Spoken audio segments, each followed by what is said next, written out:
You are now tuned into Flippin' the Birds, a Philly Sports Network podcast.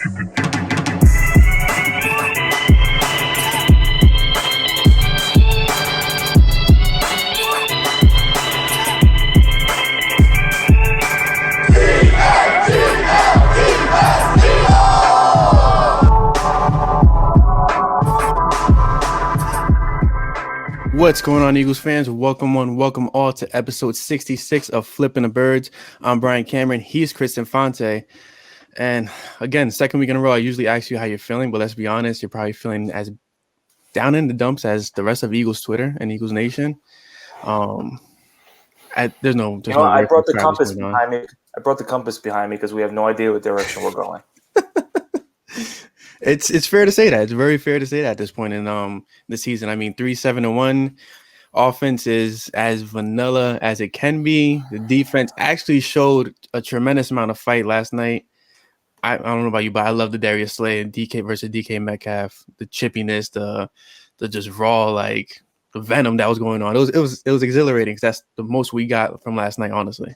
Yeah, it was refreshing to see some fight in an Eagles player. Like I said yesterday, you gotta kind of control yourself, at this situation. But it's the first time we've seen like something from someone on that team in a long time, and we appreciate you, Prince. I get a little darker in the summertime. The winter time we hibernate. It's Hispanics. It's Hispanics. We gotta warm up here, and in the wintertime, we get a little vanilla like the offense. Yeah, apparently so. But it's rough. It's terrible. I mean, there's no way to describe it. I mean, it's really bad. Carson Wentz threw for over 40 times for only 215 yards. 45 passing attempts. 45. And nothing to show for it. Alshon Jeffrey was out there.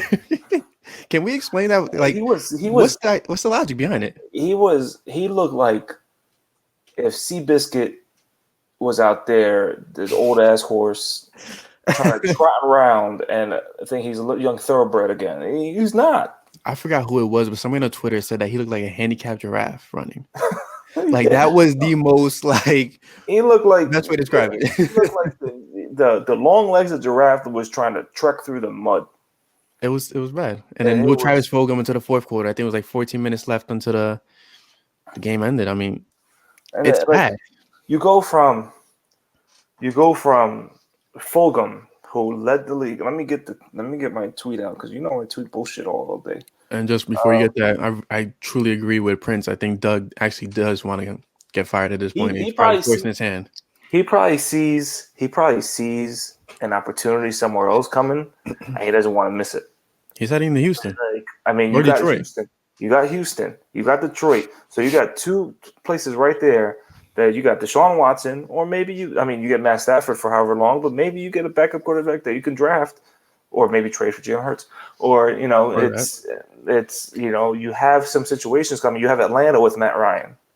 You have Houston with Deshaun Watson. You have a total reset with the Jets. But do you think Jalen Hurts is like Peterson's guy? No, I was just saying that. I was curious. So you have the Jets with a brand new quarterback coming in, or maybe Sam Darnold. Maybe they believe in Sam Darnold for another year. I doubt it. They're definitely going to pass on Trevor Lawrence. Yeah, they're not passing up on that. So you have Doug Peterson with Trevor Lawrence, who also rolls out too. So we'll see what happens. You go from one ginger quarterback to another, and you got Joe Douglas, who you worked with successfully. And so maybe he likes the familiarity. He doesn't go that far away and goes to New York or New Jersey. And we'll see. But maybe the Chargers, if they let go of Anthony Lynn. Nah, really? You think they'll let go for him? You think that will happen? Anything can happen in this league, and maybe they don't think Anthony Lynn's getting the most out of Justin Herbert. Maybe they think Doug can. Justin Herbert's a baller. I'm not gonna lie, man. Look at Denver. Denver's going to open up too, maybe. So maybe you get Drew Lock in with their quarterback whisperer and Doug Peterson. Drew Lock with Phillip Lindsay and the weapons they have out there. Maybe he wanted KJ Hamler so bad that he's willing to go over there where he is in Denver. But is firing Doug the real answer, though? Like, is What? that the actual legit answer? Is firing Doug the actual route that we need to go? Like, is it really all in Doug's hands right now that this team is just so poor? Here's my list of things I'll be happy with in order. I think Prince already beat you to it. Yo, Prince. Howie goes. Howie goes first. And I completely agree with that. No, I think my number one is I think both go. Because we already know we're locked into Wentz until at least 2022. There's all these reports saying maybe they can get out of it. If we see a restructure of Wentz's contract in December, then we think we know something's coming. If the Eagles really wanted to get out of the contract with Wentz, they would have found a way to do it when they actually extended him. Right, but stuck with him, and they wanted to be stuck with him. If they restructure his contract this month, then you're like, okay, maybe they did some stuff to spread out the dead cap hit, and maybe 2021 he's gone. But you have to assume that he's here for a long time, another 2 years. You'll see that. I think, and to what Prince just said, I think there are definitely head coaching candidates out there that that believe they could be the guy to fix Carson Wentz, and that only pushes their resume up even more. Like, let's say a new head coach comes in and fixes quote unquote Carson Wentz and brings it back. He's a head used to be the Carson whisperer. He is the head coach of all head coaches in Philadelphia, even though Peterson won a Super Bowl. It's so. I think because we've seen what Carson Wentz has been. The past 4 years, you've seen my. This is the only real bad season though. Like 97 touchdowns in 4 seasons. 97, only 35 interceptions, 14,000 passing yards, and and we want to say he fumbles, and I charted that out too. A lot of them, most of them, weren't his fault. So I know it goes down as a QB stat, but that's kind of like QB wins. Mm-hmm. QBs are credited for the win, but how many of those are really on the quarterback? No, that's true. We see all these fumbles by Carson. How many of those this year have been really on Carson? How many times have we seen a bad Jason Kelce snap this year? This season. Like, it's how many times have we seen? Like I know some of them are Carson just really holding onto the ball way too much.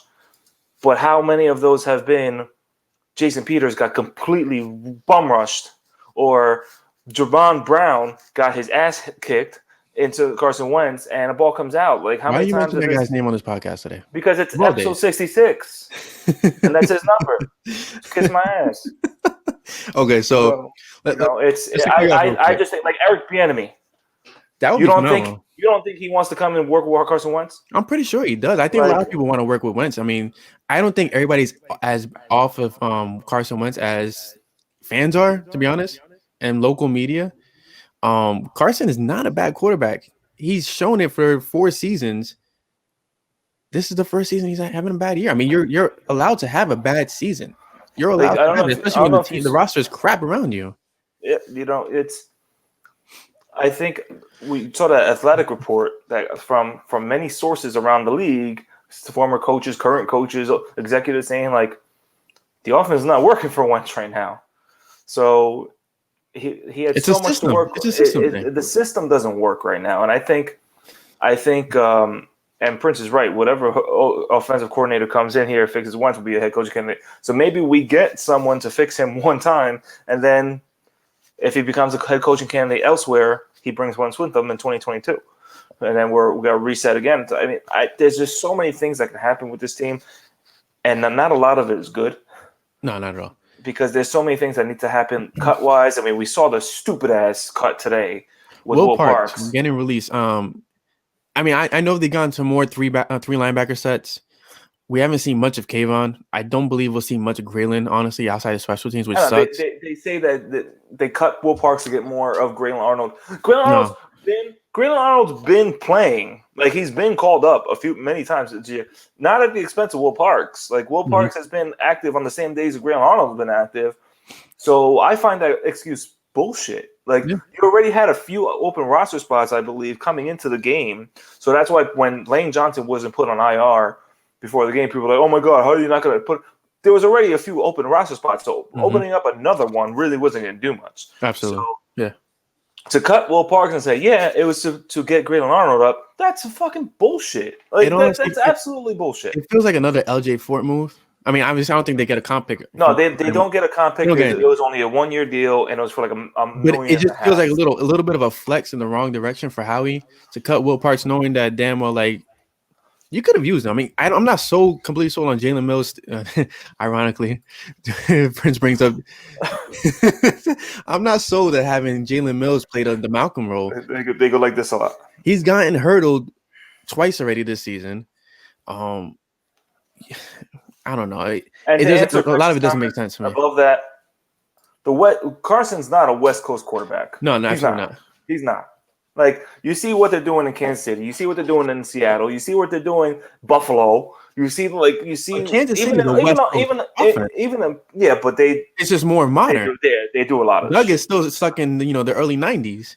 Look at Buffalo. That's why Greg Debo is such a highly sought head coaching candidate. What he's done for Josh Allen, it helps that they have Stefan Diggs, but like they've had a really good running back for years. Yeah, former future Eagle Stefan Diggs. They've had a great running game for years. Like that. That's why this whole offense that we have now confuses me so much and pisses me off so much, because you have so many offensive cooks that are heavy run oriented guys. You have, and that's so. Before you express your thought, having that panel of offensive minds, I feel like we haven't seen one influenced by anybody except for the motions. We've seen the worst episode of Chopped in the world. Like, if Gordon Ramsay was the executive of the Eagles, he would look at this cooked dish and be like, "This is fucking ridiculous. This is fucking disgusting." Mm-hmm. And it's just. Is it Gordon Ramsay? Yeah, it's Gordon Ramsay. Yeah. I don't keep up with the. I don't really watch live TV like that, honestly. He's British, right? I think. I only watch TV when Prince is on. Only when Prince Blue's on. But it's like Rhaegar. They said Rhaegar in motion so much. They don't. I guess they don't think his conditioning is that great. So they're like, go run around the field and then just do nothing. Like, they're making Rhaegar do a souped up version of what Mac Hollins was doing last year. Like, Mac Hollins was just out there lining up. Mac Hollins was just out there. He was just out there. He wasn't even lining up correctly. Now they're having Rhaegar line up over here. Okay, you know what? Go line up over there instead. And they're just making him move. So, everything's so predictable. Everything is just so freaking vanilla. Can we ask who let Prince into the stream? Like. Yo, I gotta put my own sazon on that shit, man. So, Prince had a very serious comment that we had to discuss. So Miles Sanders 6 carries for only, I think it's like 15 yards. If Doug Peterson gets fired tomorrow, the day after, next week, Deuce Staley is the next person in charge, ideally. So he's the head honcho. I'm very curious to see a Deuce Staley ran offense. People have been neglecting Deuce for years, saying, "No, he's not ready. He's not ready." Like, no, I want to see it. As a head coach, he'd see Miles coming off the field. Like, what the fuck are you doing? Go back out there. Bro, but it's the discipline that they need, though. Like, this team needs discipline. Like, we need a guy. But, like, maybe with Deuce running the show, we'd see something along the lines of a Deuce Staley, Correll Buckhalter, Brian Westbrook type rotation that actually worked in the early 2000s, and they're trying to do that right now. I mean, Jordan. But Staley wants Sanders to be the man. I know he wants Sanders to be the man, but when Deuce was on the playing with the Eagles, Deuce was the man until it became Brian Westbrook. Mm-hmm. So that could be right now. That could be Miles Sanders, and then because Brian Westbrook, when he was a rookie in year 2, it wasn't like that much Brian Westbrook, and then he became the Brian Westbrook that he became. So Deuce knows that. Mm-hmm. What does Doug know about running game? He was a backup quarterback for his whole career. I've never seen a quarterback throw so much in so many games. I mean, you barely see the running game. And when we saw it last night, we saw it with Boston Scott. We didn't see it with Miles Sanders. And on top of everything, like this freaking offensive line is terrible. No matter what rotation you put in, it's just horrendous. Like Mailata, he had a good game. Standing ovation. But Pryor had a bad game. Kelsey had a Pryor had a up and bad down game. drink. It's the same shit every week. Austin Scott freaking missed. He was so worried about protection that he missed the fact that he was the main receiver on the screen pass on third down. Like, what the hell is going on out there? Like you would have to wonder if, because we know reporters aren't allowed to practices. Mm-hmm. They're only allowed at the Zoom calls afterwards and stuff. Mm-hmm. You have to wonder, if all these people were allowed at practices, would they have sharper practices? Because I'm just saying that the only eyes they have on them right now in the practices are the coaches, and if the coaches are kind of checked out, you can only imagine how the players are right now. But if you have people there watching and reporting, like, this is how practice is going right now, maybe there's a little more accountability. But even that rumor came out about Wentz, and they shot it down. Like, I don't know who you would hear that from. Like, Peterson, he really pisses me off how surprised he is of all the rumors. Like, bro, like, just acknowledge it, take it for what it is. And Peterson brought hot dog ice cream to the meeting one day, and everybody that was it. Like last year, what was that ice cream? I think it wasn't Ben and Jerry's. It was someone else. They came out with hot dog flavored ice cream last year. That's a legit thing. Yeah, it was it was August of 2019. They came out with hot dog flavored ice cream, and that Doug definitely fed that to someone, and that's why he's always all about this ice cream, fucking hot dogs. It's gone bad. I don't. There's or it's been spoiled ice cream. It's just even the damn ice cream. It's still an ice cream. He loves his ice cream. Maybe he got freezer burn from that shit, of brain freeze. Well, like we were talking about before, I think you're absolutely right. It starts at the top. You got to clip, Howie Roseman at this point. You've got so many GMs out there that actually they want Wentz. They know what needs to be fixed with Wentz. Like I hope that we are all, and I mean like every single Eagles fan, which I know we're not because Eagles fans are fucking stupid, us included. But like we could see, you would be blind as ever if you could not see the talent that Carson Wentz has shown this first 4 years in the league. Mm-hmm. To say that, well, last year wasn't spectacular. Did you see the last stretch of games? Did you see the last 3 years of 7 interceptions only? Does it surprise you that people are jumping ship so quickly on Wentz? No, because they have agendas. They see Jalen Hurts. They saw Nick Foles win a Super Bowl.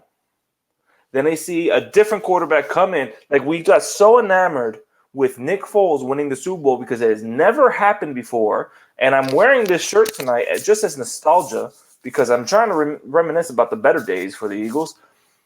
And we were so obsessed with Nick Foles winning the Super Bowl that we were quick to forget the other guy that helped them get to that point.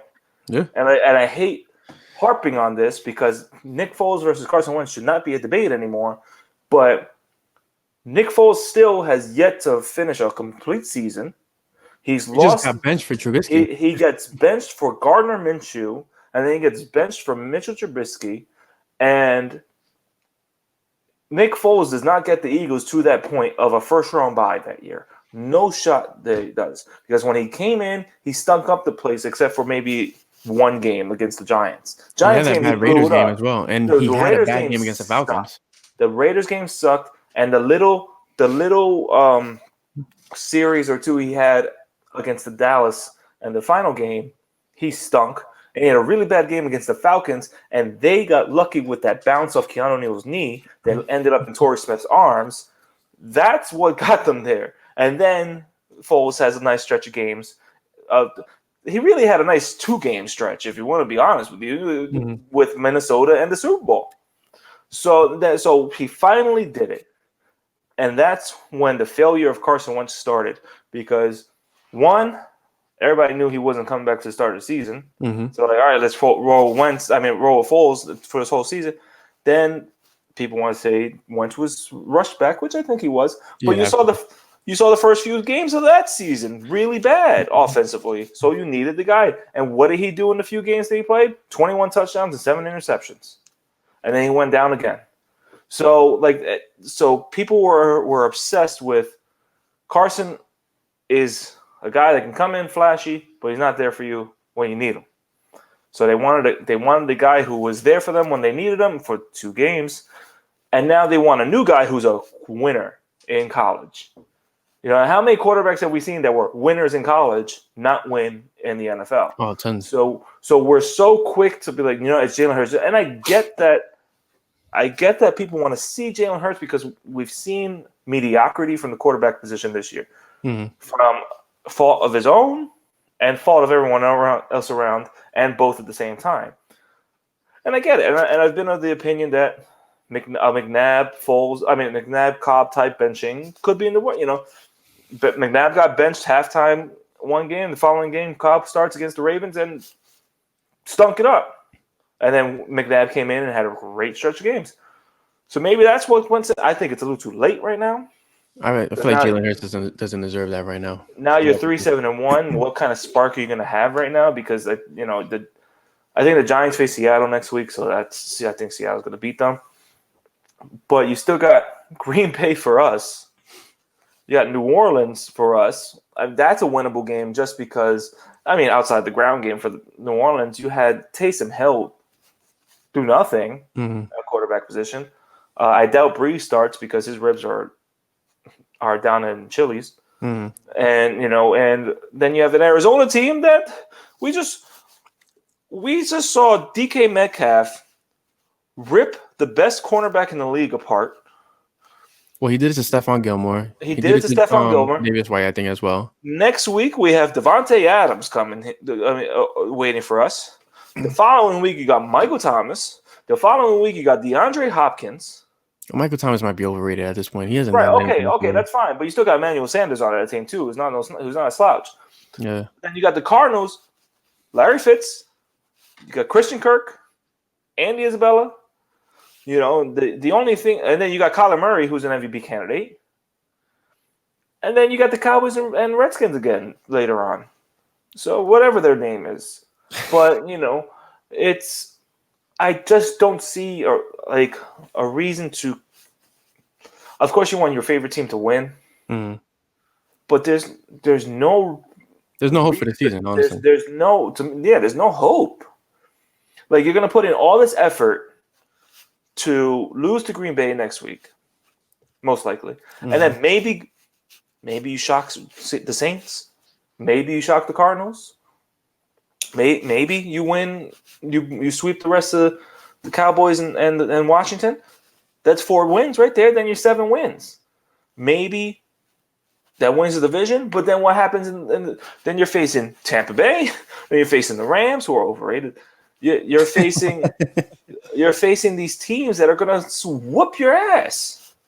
So you're going to go from a top 5, top 6 pick to losing the first round, get 19th pick, and then we're here all over again. Like, at this point, you don't want to say tank, but look at all that top talent at the top of the draft and what you can get. You can get Jamar Chase to pair with Jalen Reagor. And Travis Fulgham. Let's not forget about Travis. Travis Fulgham. Apparently, everybody's forgetting about him. Travis Fulgham, who had I gotta get that now. Who had he was like top 5 in targets, top 5 in yards, top 5 in receptions, number 2 in yards per reception, minimum of 25 receptions from weeks 4 to 8, so 5 games. Mm-hmm. The last 10, week 10, then you go on week 9 bye, week 10, week 11, week 12. Fulgham has been completely forgotten. My theory is to no fault of his own, more fault. And that's when Alshon Jeffrey came back week 10. Yeah, Uncle Alshon. But before we bring on our guest to preview the Green Bay Packers game, what are you drinking tonight? My own tears. But no, so again, guys and gals, and in between, we've been preaching to you Tavour, Tavour, our beer sponsor, beer deliverer, craft beer. It's fantastic. It's great. You get a shipment of 6 beers, maybe more, depending on your cart. You get a shipment of 6 beers catered to your style. Right now, I have and I picked this because I think this is the only hope for a great Eagles season for the rest of the year. It's called the Sorcerer. So I think we need some magic for the rest of the year. I don't think it's going to happen. But Sorcerer, a double dry hopped IPA sent from Tavor. It's from Anchorage Brewing Company, an Alaskan brewer company that you're not going to get over here in New Jersey. Absolutely not. So you're getting really rare beer in your side of the country, and it's delicious. So use FTB10 Tavor, TAVOUR, and get some good beer. So joining us today from the Pack a Day podcast, helping us preview the Eagles versus the Green Bay Packers, we have Jacob Morley and Gage Bridgford. Sorry about that. How you guys doing today? Good, man. Doing real good. Thanks for having us on today. Excited to talk about some Packers-Eagles stuff coming up this week. I know we don't want to. Well, it's one-sided apparently. The thing is, though, man, I'm old enough to remember 4th and 26. I'm old enough to remember Brian Dawkins absolutely crushing my soul. So there's a lot of really fun connections between these two teams when you go back and look at it. I mean, Doug Peterson obviously was the coach, or not the coach, but the Brett Favre's backup quarterback forever, in Green Bay, and Andy Reid, who started in Green Bay, obviously was in Philadelphia, now is in Kansas City, which I live in Kansas City, so I get to hear about Andy Reid still. So it's exciting, man. I know. I was telling Chris before I came on. I grew up in North Dakota, and I'm a big North Dakota State fan. I watch and follow all their games. So it was interesting hearing you guys talk about Carson and all of his struggles that he's had this year, and kind of to just look at it from the outside as well, and to hear your guys' opinion, because the national media has not been kind to him. And I don't think it's, and I'm with you, I don't think it's fair necessarily to look. I mean, Gage and I, we listened to. You talked about a bunch of dudes I've never even heard of that are blocking for him, that are catching passes from him. So it's like, I mean, you got to give my man some help. He's got the Walmart guys. He's got the Walmart guys. And you look, and I don't think he's healthy either. You look at him right now, and I think his body is just kind of banged up. Well, I mean, when you've been hit as much as he has been hit this year, yeah, you're probably going to be hurting. And also, Jacob, you weren't supposed to bring up the 4th and 26. You weren't. This is supposed to be a feel-good podcast for us, man. And then you're going to bring up pain like that. That's messed up, man. Listen, no. I'm trying to make our friends feel better. So I will say to you guys were referred to. Every week I'm looking around who's like some of the best for each team, and I have a good friend of mine who lives up in Rochester, New York, who highly recommended you guys. So I from time to time I send him highlights of that 4th and 26 play. And then, you're not friends with that guy. It's either you're not friends or that's like you're real good friends if you're able to go do that. I mean, that's really all we can really hang our hat on for against the Packers. I know. Last year we got you guys, but that's when Devontae Adams stubbed his toe.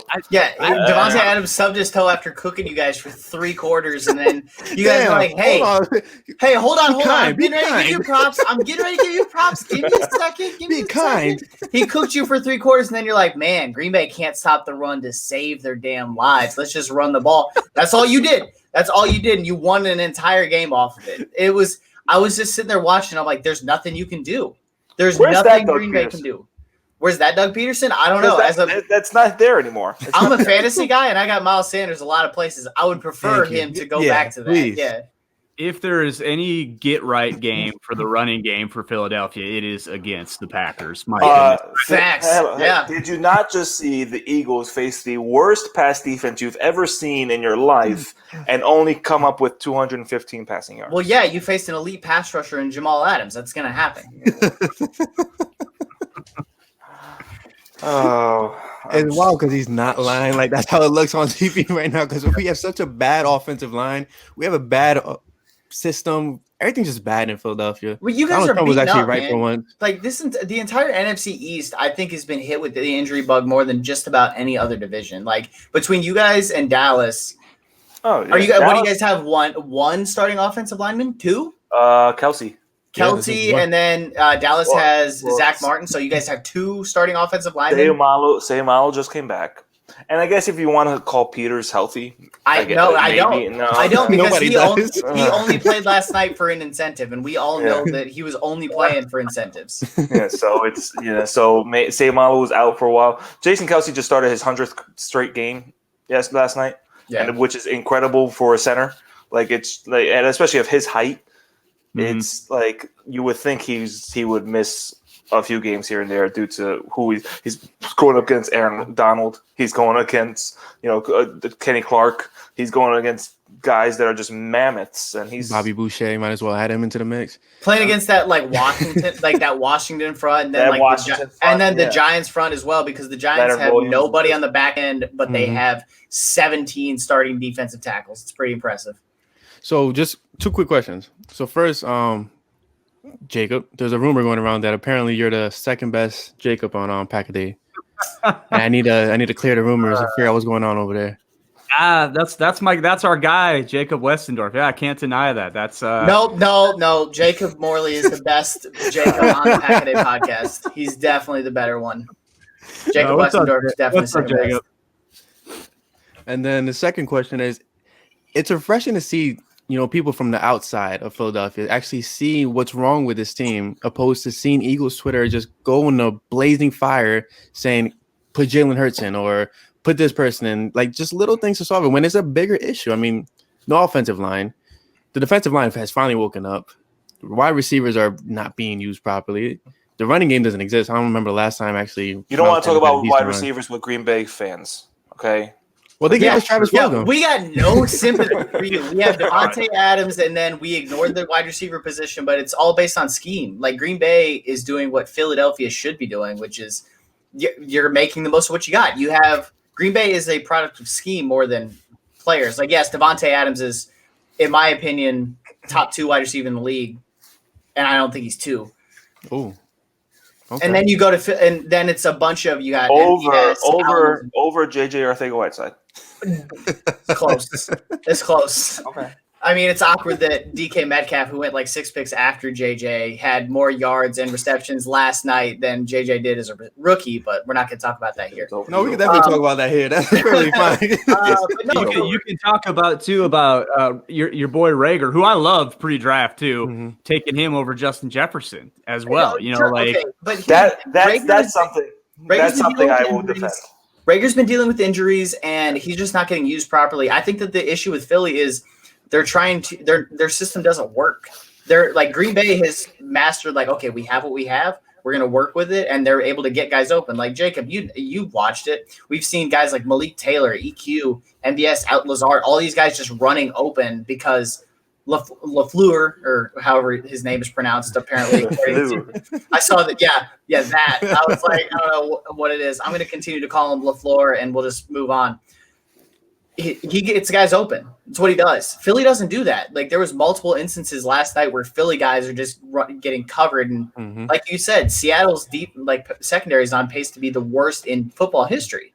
So, like Rager's a good piece. I like Rager. I think I had him as wide receiver 5 or 6 in the class. Fulgham's a good young piece. Jeffrey's old, but he had opportunities last night and just didn't get the ball from Wentz. Like we all saw the go route that he would have scored on if Wentz saw him. And if you use Miles Sanders other than like 6 snaps a game, maybe you'd have a better running game. Who knows? Everybody sees it except Philadelphia. I'm so obsessed. I'm so obsessed, especially this season, with seeing when's the last time this happened, because there's been so many like crazy stats for the Eagles this year. I'm like, oh, it actually hasn't happened since this year. Like before yesterday, I'm not sure what his projection is now because he only had 15 yards. Before yesterday, he was on pace for 1,086 yards on like 190 carries. Sanders? And Sanders. And that was going to be the first running back to do something like that since Jamal Charles in 2009. It's crazy. But then you get 6 carries for 15 yards yesterday. Isn't he averaging like 5.8 per? Yeah, he was like 5.7, 5.8. I think I saw that like earlier today on Twitter. It's just he's nuts. Get him the ball. Exactly. He's really good, but for some reason we think that Doug is just maybe looking around the league right now saying this situation is probably going to be a little better, especially Houston, where there's really no one in power right now, and he can go over there and be with Deshaun Watson and maybe mold the team how he wants it, because Howie Roseman is just everybody's doing their own thing. We don't know what the hell he's doing. Everybody's doing their own thing. But like the Jalen Reagor thing over Justin Jefferson, I'm okay with it. I knew Justin Jefferson. Everybody knew he was going to be a really good athlete. You know, before the draft, I got to interview his wide receiver coach, and he sold me on him. Just the way he ran routes in LSU, the way he works on. I love him. And then I also looked at Reagor. I'm like, I love him too if he's being used correctly. Mm-hmm. And they're not using get Reagor in space. Like we see Greg Ward being used on screens. Mr. 4-point-something yards per catch is being used on screens. And instead of Reagor, who can make people miss, it's mind-boggling. I like to say it's mind-boggling, like in Blades of Glory. I was like, he's making a movie reference right here, and I respect it. And I think, pre-draft, you hit the nail on the head with Reagor. He's that dude. When you look at him in his college tape too, vertical passing game. And I thought, with Carson Wentz and the Eagles and how Peterson has shown in the past to have some pretty complex passing offenses, it looks like they've taken 3 steps backwards this year. I think you mentioned it earlier, he's stuck in the early 90s with his West Coast offense, and you just have to get creative. And I think that's what what Gage was talking about. You look at this Packers team, and Rodgers is winning because he's not getting hit either. I think at this point in his career, he actually hasn't been good under pressure. Part of that is he doesn't put himself in those positions, right? He's seen everything. It's hard to fool him. You look at the Tampa Bay game, and he called that an anomaly. And I think he's right, because they kind of got after him, and I think they showed him some stuff that he wasn't ready for, and they got after it. But you'll see a lot of pre-motion stuff, and it's all about can we get someone to take a half a step to the wrong way, because then you can have guys like Allen Lazard, Allen Lazard's a nice player, but there's no 31 teams in the NFL that are banging the table to have Allen Lazard on their team, right? He's a good player, but he can do some stuff if you get him in space and if you can basically scheme him open. I think that's what you're going to see a lot of from this Packers team, and that's why I wanted Jalen Reagor in this Packers offense for that exact reason. You'll see guys like Tavon Austin now is going to be in Green Bay, but you'll see that pre-motion guy moving all over the place. And it gives 12 the opportunity to say, okay, what type of coverage are they in? Are they following this guy? Are they in a zone coverage? But I thought Jalen Reagor was the guy for that type of for that offense, is to get him as a move piece. And the fact that you watch Philadelphia and they basically just say, hey, go line up and run your route tree. That's not where his strengths really, that's not where they were coming into this season. And I think he can get there. He can be that player, eventually, but he's the type of guy I thought, man, if you can manufacture him some touches his rookie year, he could be a super explosive player. Looking at Mecole Hardman in Kansas City last year. Mecole Hardman can't run a route tree. He still can't.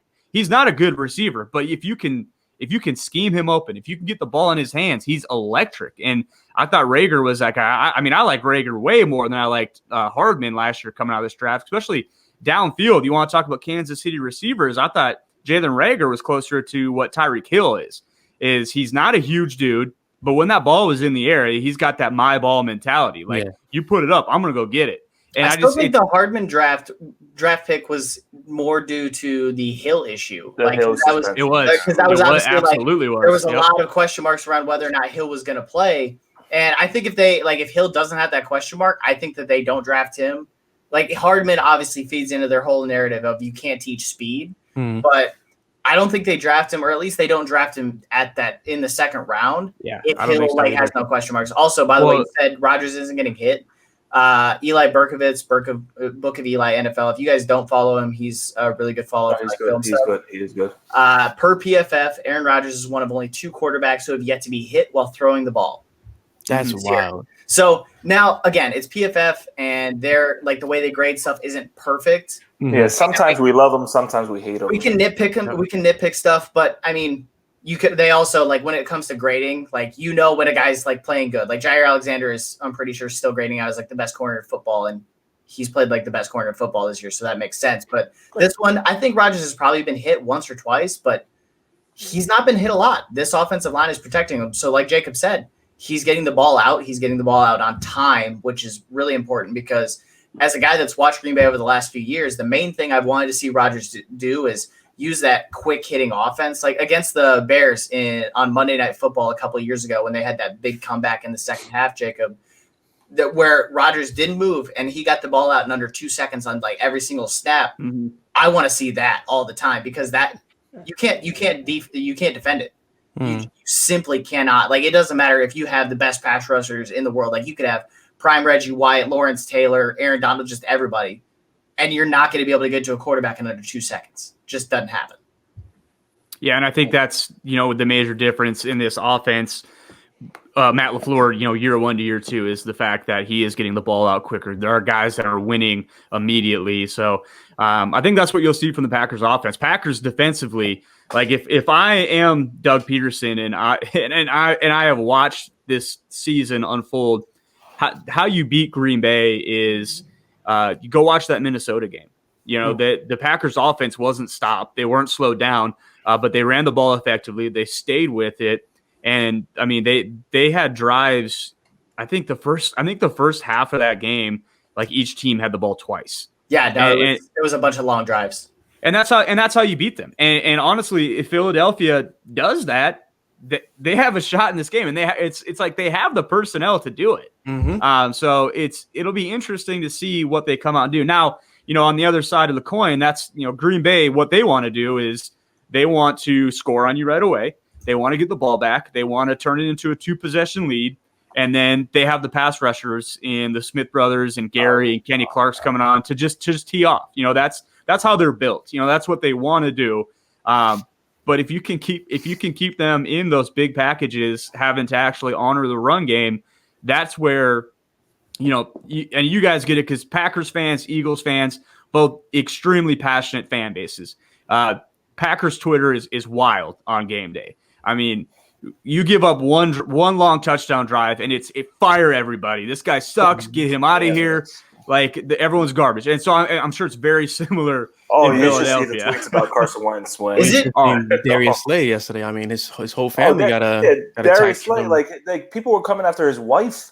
Dude, hey, you don't have to tell Jacob and I about that. MVS after he had that fumble against the Colts. Oh yeah, he was getting death threats. There was death threats to him. There was threats against his family. So dude, Twitter is a ruthless place. And for people watching, if that's you, like if you're threatening people's lives and their family, what the hell is wrong with you? Get it together. Get it better. We have so many scumbags in this country. Is it true that Philly played a boo track against Philly earlier this year? Yes. Yeah, okay.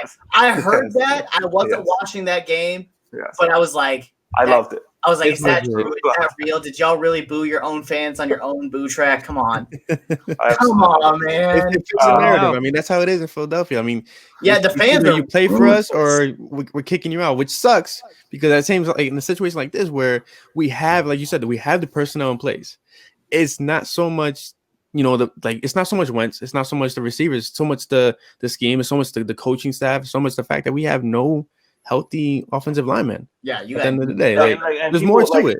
And we were talking about this before you guys came on. Like for whatever reason, people want to give up on Wentz right now, and I think strongly it's because they want to forget that 11-3 start or 11-2 start in 2017. What have you done for me lately, man? It is what I don't care what you did for me 3 years ago. We don't care about a 4-year stretch of really good football, really dominant football. I don't care right now that you're not doing great with a really terrible team around you. We don't care. And they want Jalen Hurts right now, even though he'd probably do the same things that Wentz is doing right now behind a really bad offensive line with no weapons. We just want to see the rookie. But It's incredible how much hate Wentz does when there's executives and coaches around the league saying he'd be really. I read the Athletic report today. Mm-hmm. They said that he'd probably be, if he was made available this offseason and they worked out the contract and all that, he'll be the main attraction. He'd probably be the main attraction along with Dak Prescott. Yeah, if Dak doesn't get tagged, they're in a bidding war for their contract, and I would think Wentz goes to Indianapolis. Chris, I was on the same wave. He probably balls out in Indianapolis. I live in Indiana, and all Indiana Colts fans have been saying over the last couple of years is just, let's just get a quarterback. We can get any of these quarterbacks. We can get Dak. And I was like, Carson Wentz would be a good fit in Indianapolis. He's got a good offensive line in front of him. He doesn't have perfect weapons, but he's got good weapons. He's got a strong running game. He's got a good defense to lean on. It would be a recipe for success. Eagles legend Frank Reich.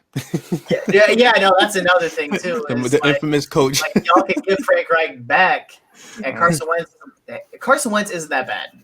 Granted, I've been a QB apologist all year. I'm the same person that said that Mitch Trubisky's a better option than Nick Foles. So, take that for what it's worth. And I know, Jacob, you're like, huh? Here's the thing. Trubisky. Would you rather punch me in the left side of the face or the right side of the face? I say that too. Would you rather shoot me or would you rather stab me? But both ways, I'm going to die, and one's going to be a little slower and painful. He's a better athlete, so I think that he gives you more escapability. And I just Nick Foles is so limited, in my opinion. I think that the only reason he won the Super Bowl is because the defense is really good, and he got lucky with some freak plays. I know we all saw the Amazon ad of him throwing the touchdown to, was it Alshon in the back of the end zone? Yeah. We all saw that. He got lucky a lot. That's what, before you guys came on, that's what I was saying. People are so obsessed with Nick Foles bringing first Super Bowl ever. Great, fine. We love him and he'll be a legend always. But it was really, and they want to say he went on a 3-game stretch in the playoffs. It was really a 2-game stretch because he was terrible in Atlanta, and he threw that. It should have been an interception to Keanu Neal, and it bounces off Keanu Neal's knee, and it lands in Torrey Smith's arms, and then the game is over. So that was a really lucky play. And then you see Minnesota in the Super Bowl, but then every regular season, almost every, not every, 80% of the regular season games he played in his second stint with the Eagles were bad. Were really bad. Because he's not good. It ain't he's not a good quarterback. He's not good. Trubisky isn't good, but I think Trubisky, if you just schemed up for him properly, he'd be fine. Foles, I don't think there's a way to scheme for him properly. But Nick Foles does have a statue outside of Lincoln. He's Mr. RPO. You know what? That ain't my fault that y'all just give statues out to anybody. That is so wild. That ain't my fault. In Green Bay, you got to be a legend to get a damn. Ideally, that's the thought process behind having a statue. You got to be. That's why I petitioned to Daryl Morey. Legendary. I tweeted at Daryl Morey, listen, if you could do the same thing you're doing for the Sixers for the Eagles, I'm sure there's a statue in it for you somewhere. Come on. You got to be a legend in Green Bay to get a statue. I'm pretty sure there's 3 outside the stadium. It's Curly Lambeau, Vince Lombardi, and that's about it. There might be another one. It's been a little Freddie Mitchell. I think we got a Dougie P statue outside. That's right. Dougie P. Dude, I remember Doug Peterson's backup quarter days in Green Bay, and just wondering why is this guy employed? God, he sucks. And you realize now it's because he's smart.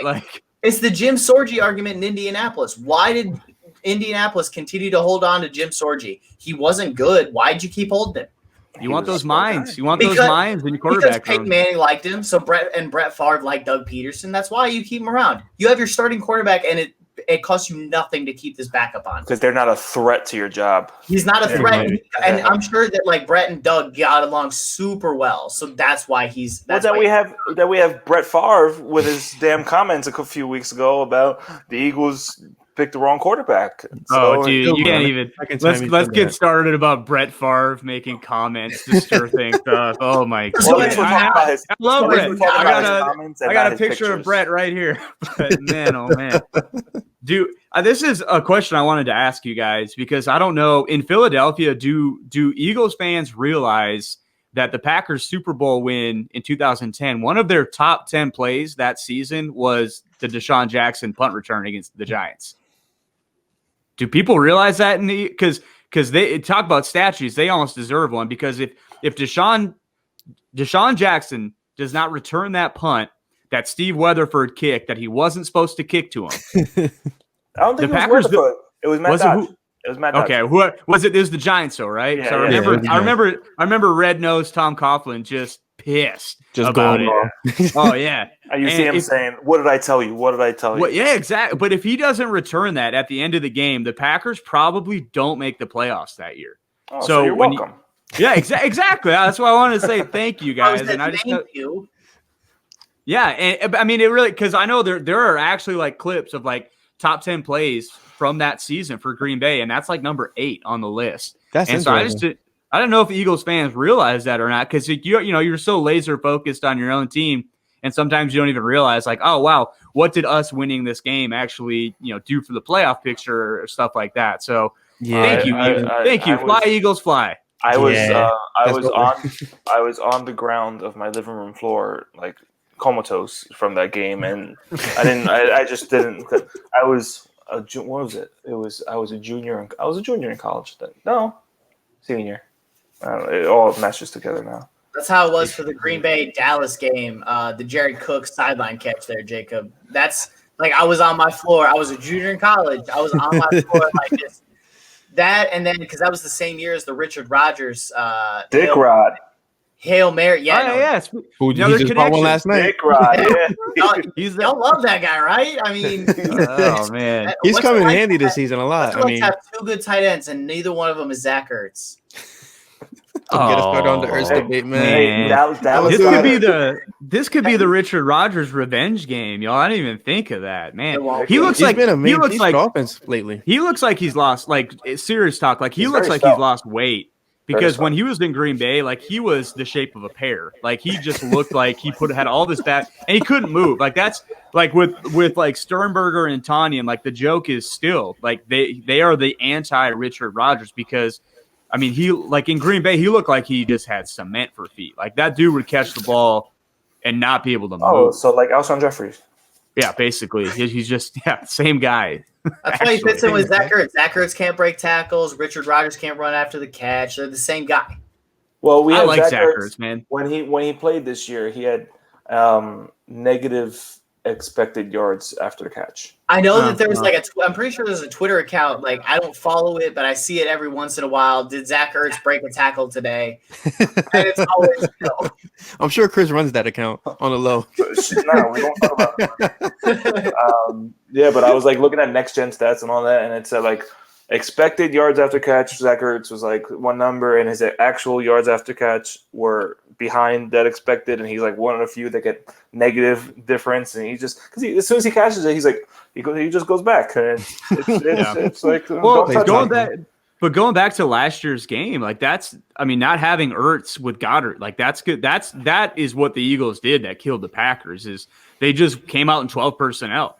And the Packers didn't know what they were going to do because they were running all over them. But then they got these receiving tight ends that just torched them, destroyed them. And I mean, Dallas Goedert, has he been hurt this year? Is he healthy now? Or what's going on with him? He was hurt in the beginning. Yesterday, speaking of health, yesterday was the 3rd time Dallas Goedert has played 100% of the snaps.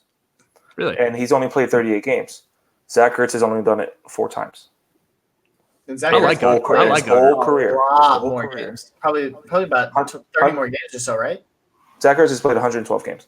No, he's been around that long? He was drafted in 2012. Damn. Yeah. That's easy. He's an old man. You're hating on this old man. No wonder he can't run after the catch. He's old. He used to save that body. Dude, he's not even that old. What are you talking about? Isn't he only like 31 or something? He saves the running for his wife, the soccer player. He's only 30. Hey. Shut up calling him old, Jacob. He's 30. I'm 31, so I understand. I understand. Listen, I understand what it feels like to get out of bed and your hips. It hurts, man. Like, I haven't reached that stage yet. I'm a 31. I'm a chiseled bod, so I'm good. Chiseled good for you, man. Good for you. Brian's body. I feel like a child. I'm 25. I'm the I got the Richard Rodgers Packers body. Chiseled body. It's like that Netflix show, like Oops or whatever. Like Nailed It. No, the Nailed It show. I said this last week. Brian, like let's look up a Greek god for chiseled, and then you look at Brian's like, oh, who did I'm right there. I'm right next to Hercules. Can we rewind to what the Netflix show called Oops? It's not Oops. It's called Nailed It. I think that was your Oops for today. No, but like, yeah. So being 31, we understand this, Gage. We understand. I'm a regular visitor to my chiropractor. Like, dude, I gotta go to the chiropractor this week. That's crazy. Like it sucks. Wait, hold on. How old are you, Gage? I'm 25. I'm young compared to you guys, apparently. Damn, hold on. So 6 years away. Whoa, 25. I said I'm young compared to you guys. He could rent a car now. Wow. That's the first alcoholic beverage he's drinking. He just did it for us today. This is actually the first time I've had bourbon in a while. Like I've been drinking forever. He's feeling it. He just learned what bourbon is. Dude, I did not. Hey, I don't need this slander here right now. Okay, we're totally off the rails. I love it. Completely off the rails. I'm watching DC Titans now because it's on HBO Max, and it's a great show, isn't it? It reminds me of that episode when Connor finally drinks brandy for the first time. He's just like, "What the hell is this?" And it's like, it's nothing. It's brandy, and and he spits it out. But it's. Dude, since we're already way off subject, DC Titans, that is a fantastic show. Great show. Yeah. I watched it. The 2 seasons out now? I bought the DC Universe subscription just to watch it. Mm-hmm. Totally worth it. It's fantastic show. I think I have like 2 more episodes until I'm done with season 2. I can't wait for season 3. Random thing Tyreek Hill just said on an interview. He said on Patrick Mahomes, like his first impression, I thought he was trash. I ain't gonna cap. I was like, this is who y'all drafted? That's crazy. Yeah, no, that is kind of wild. That's an interview he's doing right now with I don't know, like Dan Fouts or something, like a couple of random people. But it's like he's doing it for Showtime. But it's just it popped up on my Twitter timeline that I have up here. I haven't seen this DC Titan show. I don't have HBO Max. I have like every other streaming service, but that's not one that I have. So I'll have to take your guys' word for it, though. I mean, granted, it's probably not as good as Marvel shows because Marvel shows are just generally better than DC. Well, I mean, I feel like Marvel doesn't really have shows anymore. We haven't had we're still waiting on Disney Plus to release WandaVision, and we're still waiting, and we're waiting for Netflix to do something with Daredevil and all that stuff. Well, Daredevil's going back to Marvel now. Yeah, so they're going. So we haven't had a Marvel show in quite some time. So I mean, I will say this: like Gotham and The Flash are both really good. Like I know Gotham. I love the Flash. I love the Flash up until Iris West became a big part of it, and then I was just like, because I haven't watched the most recent season of it that's on Netflix, but like up to that, like I've been a fan of the show all like throughout. Just that DC movies just don't stack up is the problem. Oh no, So I just like I don't watch the shows because I'm like, you know what, the movies aren't as good. I am highly anticipating the Zack Snyder cut of that's supposed to be phenomenal. Versus Superman, but it's like right now. Are we really going to break down DC? The Eagle, no, I'm saying break it down, baby. Right now, the Eagles team right now. The Eagles team right now is Andrew Garfield, Spider-Man. Yeah.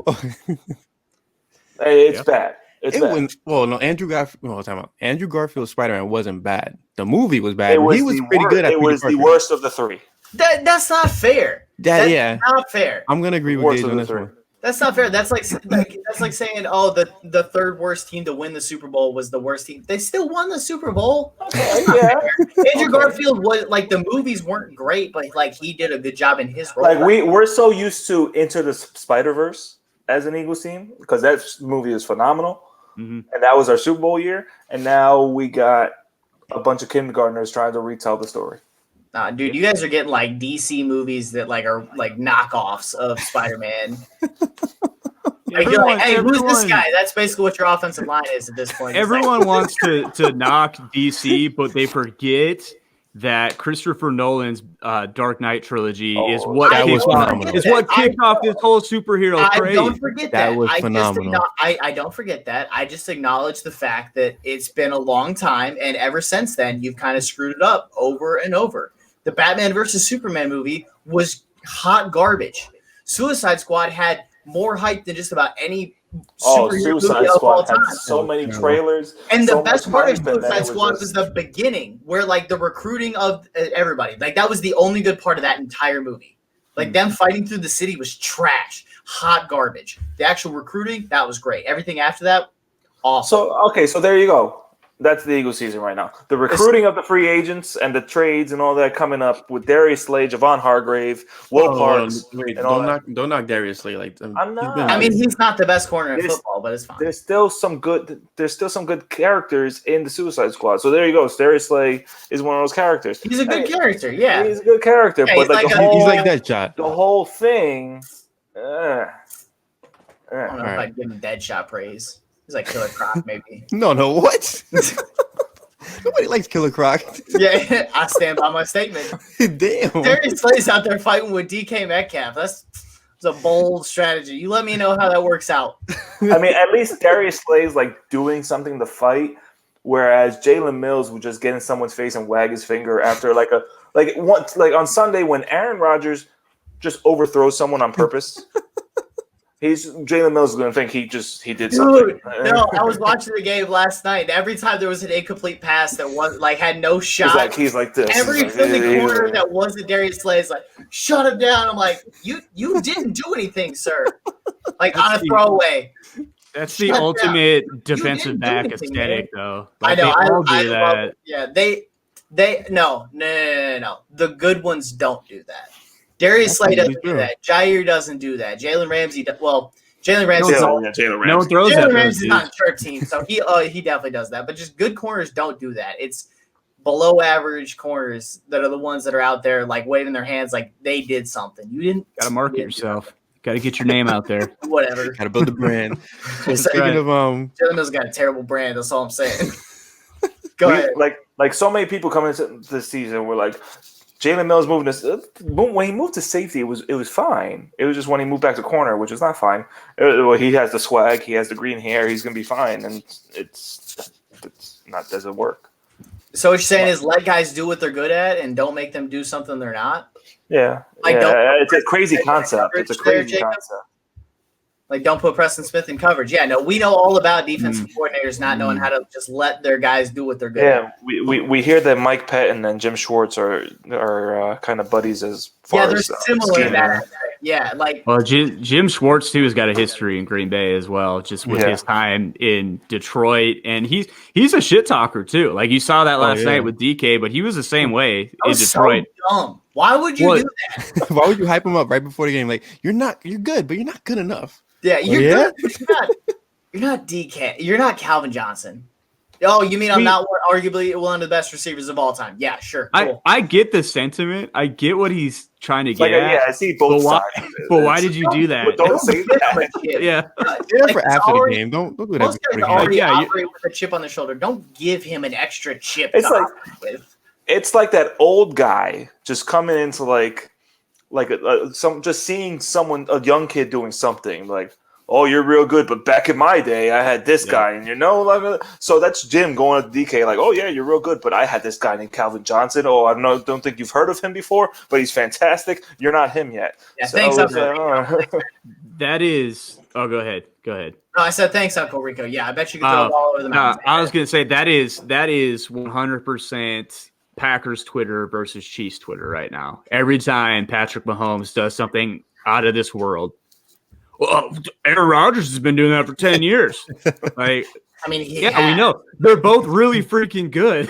Like, what do you want? Like, can we not just watch and enjoy? There is no room in any fan base to appreciate two players at once. Mm-hmm. There's always a competition that this person did something. Like when Jalen Reagor catches his next touchdown, he's immediately going to be compared to Justin Jefferson.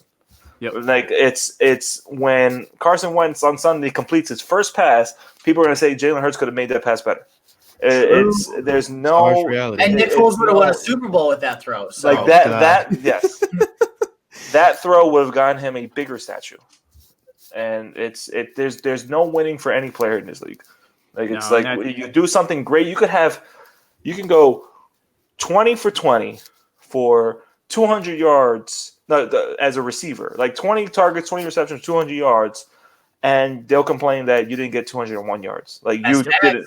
It's still stupid, but I get it. I'm kind of the same way sometimes. But and I am too. Like the older I get and the more I watch, the more I do appreciate some of these young guys and just kind of watching their greatness and just understanding. Like, man, in our old age. As in my 31 years, the wisdom that I'm going to to bestow upon you, Gage, is just enjoy the good times, man.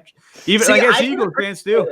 I can appreciate it, and it's one thing that I've noticed about its bad fan bases are better at, or like bad like teams that have like teams that are traditionally bad, like Cleveland or Jacksonville or just like those historically bad teams. They can appreciate when they just have a good player better than teams that are traditionally good. Like Philly has like they've been traditionally good because they beat up on the NFC East. Green Bay has a rich history of beating up on the NFC North, and all these other franchises they can't appreciate a good player. Like if Aaron Rodgers ever struggles, he's washed. Start Jordan Love. You drafted him in the first, whatever. Oh, Carson Wentz is bad. Start Jalen Hurts, even though you have no evidence to support the fact that Jalen Hurts would be good. I like Jalen Hurts in college, but the system in the NFL is going to be dramatically different. He's not going to have Lincoln Riley's not running the show. Yeah, he's not going to have all the space in the world to operate with. So that's why I hate this whole start Jalen over Carson Wentz argument. But a team like Cleveland got Nick Chubb.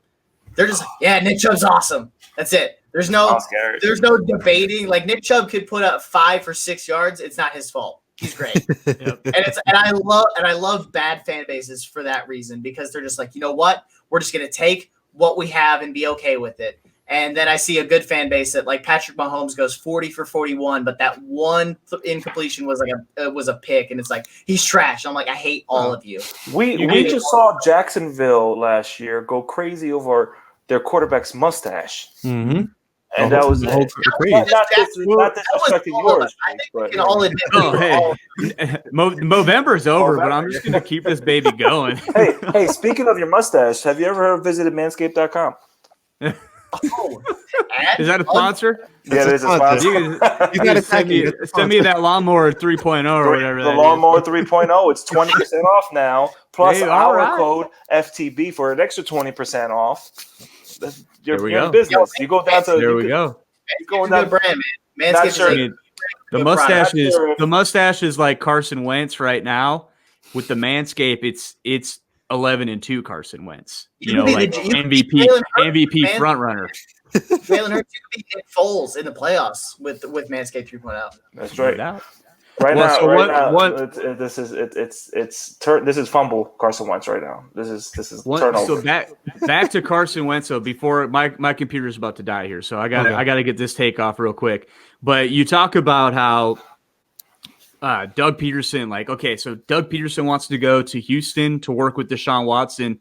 Those are both supremely talented quarterbacks. What is he going to do in Houston besides essentially ruin Deshaun Watson? Because if you look at Carson, one major gripe that I have about him is the coaching. It's like I don't see the progression. I don't see where he's gotten better the last 3-4 years, where he came out like gangbusters and you said, wow, this guy is going to be the face of the NFL. Like he's 24, 25 years old, MVP front runner. He's going to be here to stay for a long, long time.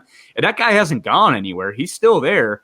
But so why can't Doug Peterson get that out of him? And what is he going to do in Houston? What is he going to do in Dallas or wherever the heck he wants to go and work with a young stud quarterback? He's already got one. We've read so many reports and we've been told so many things. Like a few weeks ago, I made my own report because I talked to someone around the league about how Howie Roseman does business for the Eagles.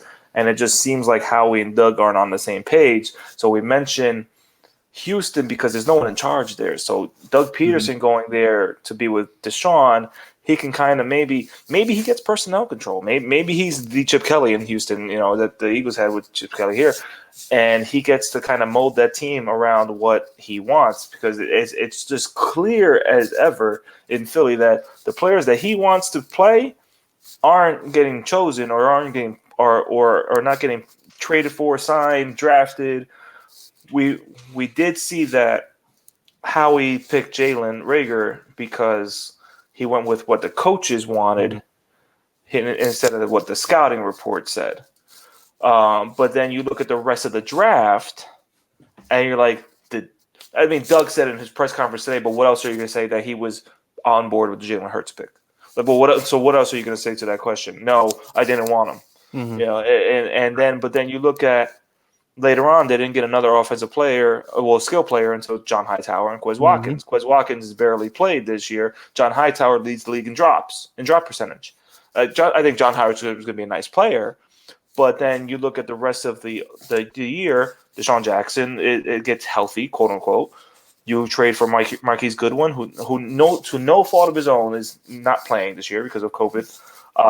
And what else happened? You waited. You did not put Alshon Jeffrey on the PUP list to start the season, and he didn't come back until week 10. So you wasted a roster spot on him. It's a very poorly managed roster. The roster management was terrible this year. So it's like, is this gearing towards a Ryan Grigson, Chuck Pagano type relationship right now, or what's going on there? So like.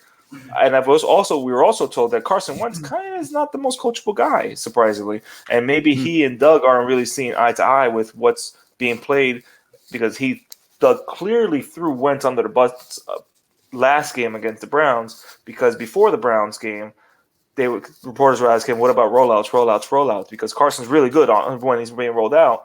And Doug said, we checked – I called for more rollouts, but they were checked out of them at the line for runs. But then you look at the second half, and they only ran the ball 2 times against the Browns in the second half. So how many times did you call a rollout, really? His press conferences have been like a mess. One issue with the Howie that I take with the Howie Roseman slander, I think that he's done a bad job managing contracts. And I had this discussion with a friend of mine the other day, or I think it was yesterday. We were talking about how like everyone praises Howie as being a great like GM, and obviously you guys are a little bit more tuned into like Philly stuff than I am. But like as Jacob can attest, Green Bay might be the best team in the NFL at managing cap and managing contracts. They like Howie and Philly and so many other teams backload contracts. Green Bay does the opposite. They front load everything. Like, I'm not paying you for 3 years from now. I'm paying you for right now. So I'm going to go ahead and I'll take the brunt now. And then later your contract will be more manageable. And I think that the issue with Philly is he pushed off all that money, which was a problem. And then it's coming back to bite him. But additionally, you guys have, like I said, right when we hopped on here, you guys have been bit by the injury bug worse than not any team, but you guys have been bit hard. And it's been to your older guys. Like Alshon Jeffrey, who has got one of the worst contracts in football, in my opinion, one of the most immovable deals in football. He was hurt. Deshaun Jackson's making a good amount of money. Jason Peters is making good money because you guys were held over a barrel. You couldn't do anything. You had to bring him back. So you have all of these guys that you paid a lot of money to that are dealing with injury. If you guys weren't so injury bit weren't so bit by injuries, I don't think that this would be that bad of a roster. You guys would definitely be winning the East. Granted, that also factors in if Dallas wasn't injured to, in my opinion, near historic levels. They're without like 7 or 8 of their offensive linemen. That's just, you just don't see that happen. So, while I get the Roseman issue of he drafted these guys in this specific draft, like Hurts, Rager, Hightower, Quez Watkins, and Hightower and Watkins basically don't do anything. They also weren't expected to do anything. They weren't expected to play. They were expected to be depth pieces. And granted, they haven't really been great depth pieces for you, but you weren't expecting them to be ready to go this year. They were expected to be here for next year when you were moved on from Deshaun and Alshon. So I understand the Howie slander from that standpoint of it, because I mean, like when we had Ted Thompson as the GM, we always wanted him to do this thing or that thing. No one was ever satisfied with what Ted Thompson did. He had the Aaron Rodgers pick, which is great. We're still living off of that 15 years later, which is awesome. But no one was ever happy with the pick that he made. I hated his first round picks. Some of them worked out. Some of them didn't. So I understand that there's some issue with Howie, and maybe it's because I don't follow the Eagles nearly as closely as you guys do, but I don't think he's done that bad of a job. I think it's just with all of the injuries this year combined with the regression from Carson Wentz, it's made it really glaring the issues that he failed to address, because he could have invested more depth in the offensive line, in a good offensive line class. He could have invested more depth at linebacker, which, not to take a shot at you guys might have the worst linebacker room in football. Oh yeah, we know that. Oh, there's no shot. I was like, I wanted to make sure that they know. No, you're good. You're good. No holds barred. Like you guys and It's I the think truth. like Yeah. you guys in Cleveland have two of the worst linebacker rooms in football. Cleveland's just got a better team right now. They have better pieces around those linebackers. So I like a lot of pieces on Philly. It's just those ones. So I don't think he did that bad. He just didn't address the needs that needed to be addressed, and then with all of the injuries, it just added up at the wrong time. So before we let you guys go, predictions for Sunday. While Gage is smirking. Be gentle. Well, the Packers are favored 9.5. Is that right? 9.5? I think that's about right. You remember that the Eagles just lost last night, right? So just come on, be gentle. No, Gage usually we're 2 days away from the result. This is the fresh room right now. So 9. So I was just gonna say, I think that's probably about right. I think probably two scores. So we'll go 34-24. I think the Eagles are going to have hard. Dude, this Packers defense is bad, man. The Bears just dropped like 24 on the Packers. So. They dropped 25 because Mike Pettin decided to stop playing defense at halftime, and you know it. But I think it could be very similar, though. That's what I mean. It's like I think the Packers could jump out. Than anything else. Yeah. Yeah, okay. That's why I think they get close to covering if that's what happens. But I don't know. I mean, the Eagles really didn't have any business beating the Packers last year either, and they did. So I mean, you never know. They could. Those are the games not win, the but Eagles win. Those are the games the Eagles win. See, the games that they don't have any business. Well, and truth be told, guys, the Packers have not played super well at Lambeau this year. If it's gross weather again, the Packers haven't played well in bad weather, so that can absolutely level the playing field. I don't know what the forecast is for Sunday, but 37 and sunny. You got to look at the wind, though. That's where the wind is 10 to 15 mile per hour. Oh yeah, they've played 2 games in 40-mile-an-hour winds this year. And Rodgers was still great, but it just levels the playing field. So if the weather can be bad, but my prediction will be 34-24 Packers. Gage, go ahead. Just keep in mind what he's itching to do it. He's itching. No, he is. 100-0. I honestly think that you guys cover. I do.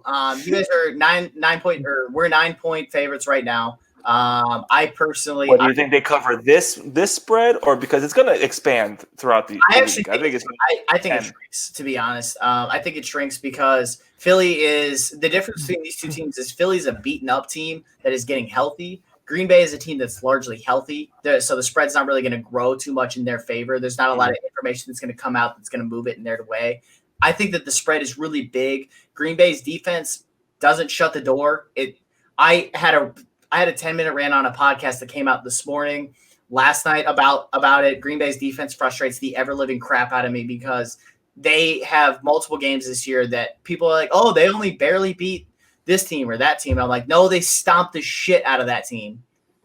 But the final score doesn't indicate that. Like against Minnesota to start the year, they made Minnesota their I'm not gonna use this term, but y'all know what term I'm talking about.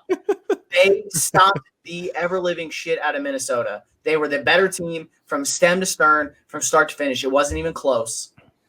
The score looked a lot closer than it was because Green Bay let up at the end. And I think that that's what Philly can do, just like they did last night. They had a backdoor cover against teams that took Seattle. Hail Mary, baby. I was smart. I took Seattle. That was Dick Rod. I did a teaser, and I put Seattle down to just half a point. I had them teased in with a couple of other teams that's like on a 6-point teaser. I cashed. I won money. I'm like Philly's not terrible. Make sure you send some to Dick Rod. I was like, hey, yeah, I'm not gonna. No, he makes way more money than me. He's fine. He's fine. So no, I think Philly's ultimately gonna end up losing. I think Green Bay is the better team. I think that Devontae Adams is gonna have Darius Slay's number as he has for the last few years. I think Darius Slay is a good corner. I do constantly make the argument that he's not one of the best because he doesn't travel to the slot, and I think that the best corners can travel everywhere. I think Slay's really good. Don't get me wrong. I know that, like, I was listening to you guys talk beforehand, and I know you talked about him as the best corner in football. I don't put him that that range because if you can't travel to the slot, and travel everywhere, I can't do that. It's the same way I don't think Richard Sherman's the best because Richard Sherman can only cover one half of the field. People are like, oh, he shuts off one half. I don't care. You have to be able to go everywhere because guess what? Good receivers like Devontae Adams, who you guys are going to face this week. Oh, you don't want to face Darius Slay? Fine, put him in the slot, and Devontae Adams is going to go cook Jalen Mills or Avonte Maddox. Nickel Roby Colvin. Or Nickel, whatever. Anyway, so I think Green Bay is ultimately going to end up winning. I think it's going to probably be like 27-21, but I don't think the game's going to be that close. I think it's going to be one of those like you guys get a late touchdown to make it look closer than it is. I think Green Bay will hold a big lead, and the main reason why is because this Philly team compared to last year's Philly team, one, the offensive line is taking a dramatic step back, but two, you guys aren't running the ball. Like any team that plays Green Bay knows run the ball. David Montgomery had a 57-yard run on the first play from Bears scrimmage last night. Okay, maybe not the first play, second play, whatever it was. He got the ball and had a 57-yard run. Green Bay didn't touch him. If he was faster, he was gone. So, but Philly doesn't do that, and that's the problem. I think that good teams are finding ways to take advantage of Green Bay. Like Tampa Bay, they ran the ball on Green Bay. Dalvin Cook in Minnesota, they ran the ball on Green Bay. Who was Green Bay's other loss this year, Jacob? I'm drawing Indy. Indy ran the ball on Green Bay. Philly's not going to do that, and that's the problem. They're going to try and throw the ball. And while I love Dallas Goedert. I love the player. I think Jalen Reagor's a great piece. Travis Fulgham's got a lot of upside. They don't take advantage of what Green Bay's biggest weakness is, which is defending the run. And Boston Scott's going to probably catch 10 balls for 30 yards because you guys just refuse to use Miles Sanders. But so I'm thinking 27-21, but I don't think the game's going to be as close as the score might indicate. Okay. I'm going to be quick. Guys, let me jump in. Maybe not. Maybe Jacob doesn't get to jump in. His computer died. Yeah, he said it was getting ready to die. Oh no, rip Jacob. Okay, go ahead. Ready to say and we're gonna end with Jake's computer dead. So I'm gonna go again, like I said last week with the Seahawks. I didn't think they were gonna win. I thought they were gonna get their asses kicked. They were getting their asses kicked, but again, the Hail Mary helped it a little bit. But you're facing Devontae Adams, you're facing Aaron Jones, you're facing Jamal Williams, you're facing my draft crush in A.J. Dillon. A.J. Dillon won't play, so you don't have to worry about it. I know, but I wanted him so bad. Will not see the field. I was on the A.J. Dillon train to be a compliment to Miles Sanders. I love the dynamic of J.J. and LeGarrette Blount. Like that dynamic of a slasher and a pounder right there. Okay, I was like, you want the big guy, and then you want the speed guy next to him. A.J. Dillon, that wrecking ball that he was at Boston College, he was just plowing people to the side. That's something that this offense is missing. Even though Miles Sanders is very good up the middle, he's not that plower. And so I guess Jordan Howard's back, so we'll see how that goes. Did I sign Jordan Howard again? Yeah, he's on the practice squad. He's on the practice. But is he going to get activated to the active roster? Most likely, yeah. Okay. Yeah. I mean, who are you guys going to send down though? They have 4 open roster spots. They don't have to. Lane Johnson is going to be put on IR soon. Yeah, they just cut Will Park. They just cut Will Parks for whatever reason. So there's a lot of open spots. That sucks because that, and that's weird to see because this year teams are scrapping to 5 roster spots, but you guys haven't really been COVID bit, have you? No, not well. Not too. Yeah, I'm just saying in comparison to teams like Baltimore. No, not like that. No, we were stuck without J-Jaw one game because of COVID, so we couldn't do much that game. We couldn't. Future Hall of Famer J-Jaw. Yeah, we couldn't do much that game because J-Jaw had COVID. So, but I don't like Aaron Rodgers. They are on a stretch of last game, this game, and in 2 games from now of facing MVP candidates. Last game was Russell Wilson. Sunday's going to be Aaron Rodgers. 2 games from now is going to be Kyler Murray. Their defense just can't keep up with these skill players. If you saw if you like the deep ball from Russell Wilson last night doing it on the Eagles, just wait until Aaron Rodgers on Sunday. Yeah, Rodgers is going to throw those too. So it's coming. It's coming. I think Green Bay puts 40 on the Eagles, and I think the Eagles struggle to get 23. I'm going to say 40-20. 40-23. There you go. I'll go 35-17. And I'll just leave it at that. I mean, Man, I don't see a fight in this team, honestly. Offense. It's no fight on the sideline, no fight within the offense themselves. It's just a wash at this point. Fight by the defense last night, like quite literally, there was fight. They went like the defense absolutely. Okay, now what was Malik Jackson doing though? Come on. It was a terrible penalty, but I get it. He was defending. Who did he hit? He hit DK Metcalf. Yeah, he went for DK.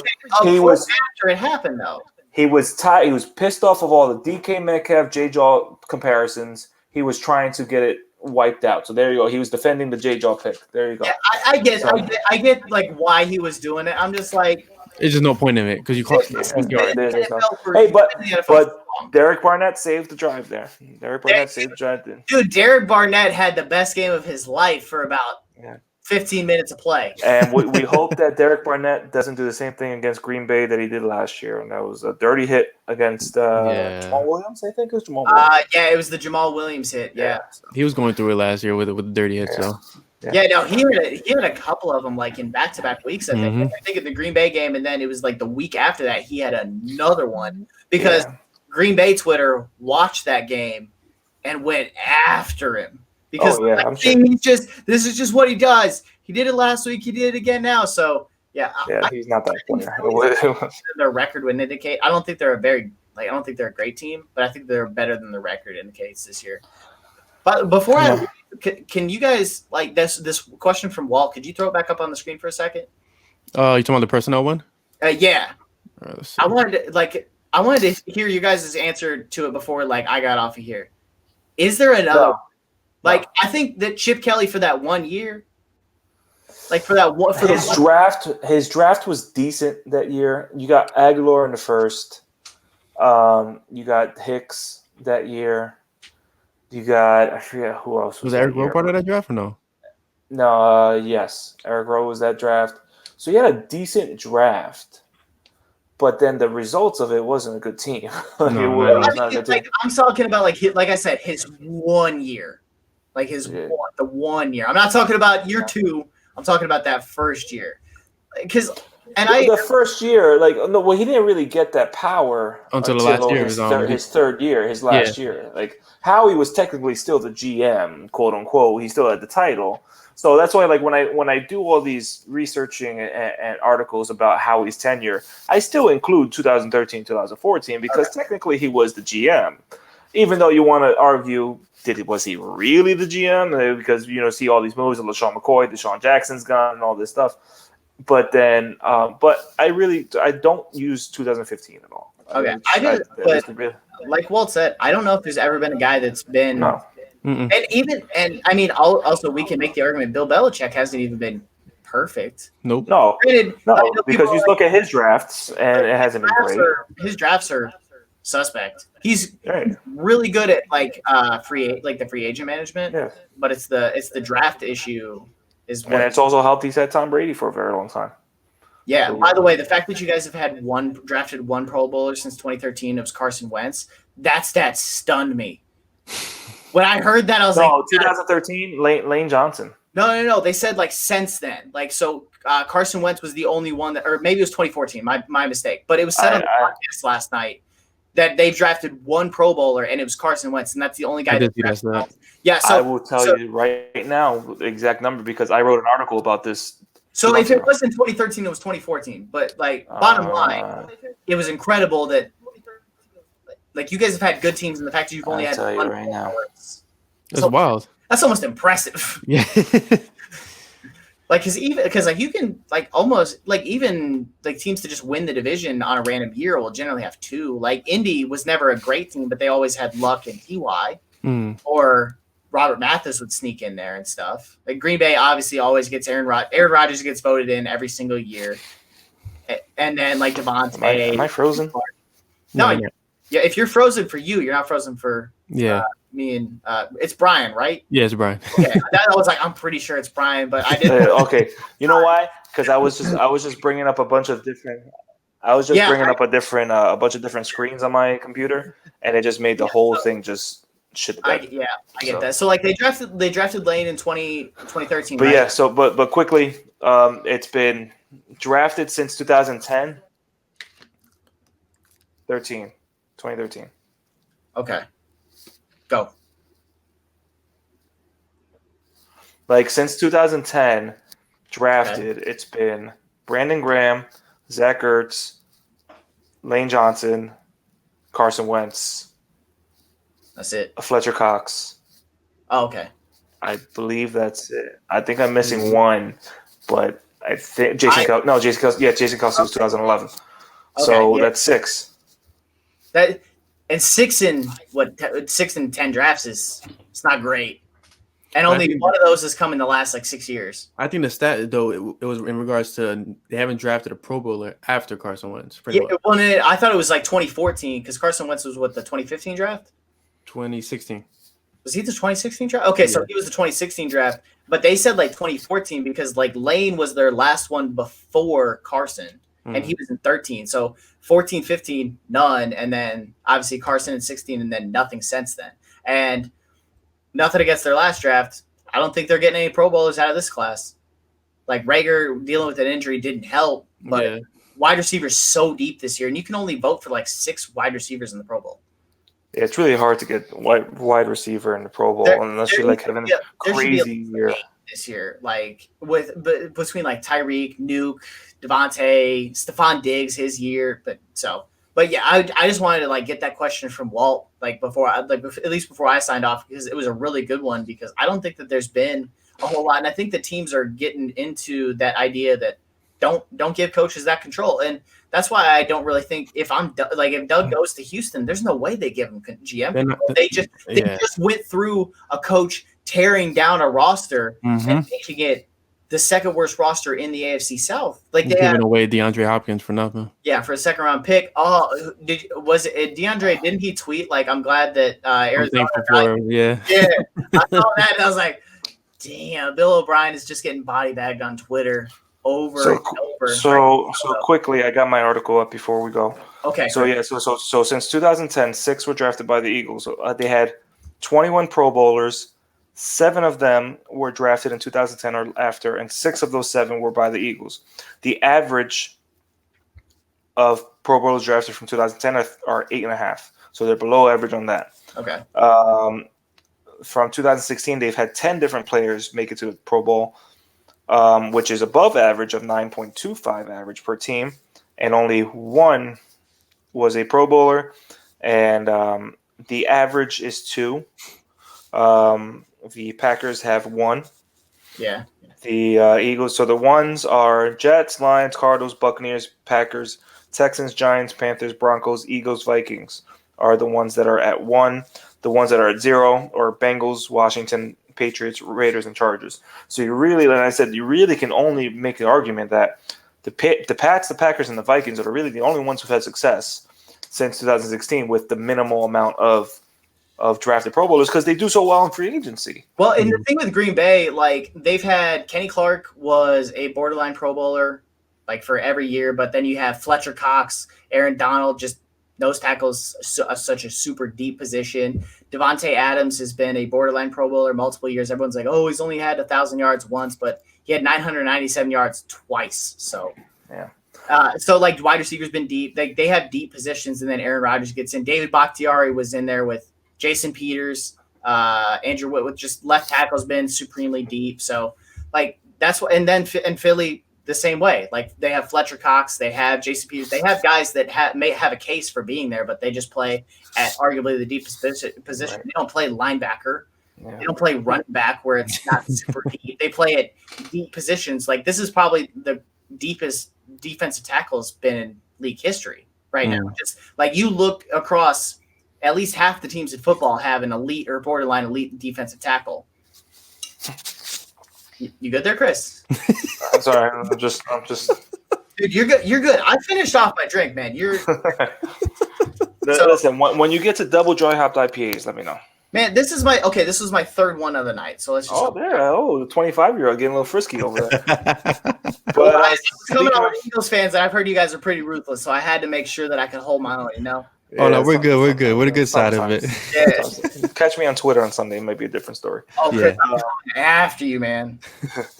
But thank you, Gage, for coming on. Hey, thanks for having me. And then Jacob, obviously, like he said, he said thanks for having him on as well before his computer died out on him. So we appreciate it, man. Seriously, you guys are actually a really good time. hey, I was glad to be here when when Andy, the Pack a Day lead guy said, "Hey, does anybody want to go on?" Me and Jacob responded instantaneously that we wanted to come on here because I just like to talk ball, especially if I'm getting to talk with people that aren't Packer fans.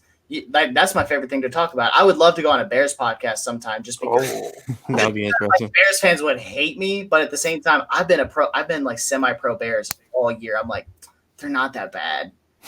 The offense is bad, but the defense is one of the best in football. They just Akeem Hicks being out hurt them on Sunday night. So. But yeah, thanks for having me on. And good luck to you guys on Sunday. If Philly wins, I won't be stunned because Green Bay plays down to their team. It plays down to their opponents. And if Philly runs the ball, it's game over. We'll see. Hey, Doug, you hear that? Yeah, we'll see. Run the ball. That's all you got to do. It's not hard. That's a fact. And we have Miles Sanders back there, so let's see what happens. Miles Sanders, man, that's all you need. You got Miles Sanders and then the 5'5" legend Boston Scott. So it's 5'6". Oh, my bad. That's Boston. I'm sorry. Some respect on Boston Scott. But thanks for coming on today, Gage. We really appreciate it, man. I'll see you guys later. Take it easy, man. All right, man. So Packers on Sunday. Maybe we go live again next week. What do you think? I think this is fine. So we'll just do it again. All right. Sounds like a plan. I guess this is another week of trying to get 1,000 followers, so we'll see. All right. I'm Brian Cameron. He's Chris Infante. You're not Chris Infante. I'm Chris Infante. We're Flipping the Birds. Yes, sir.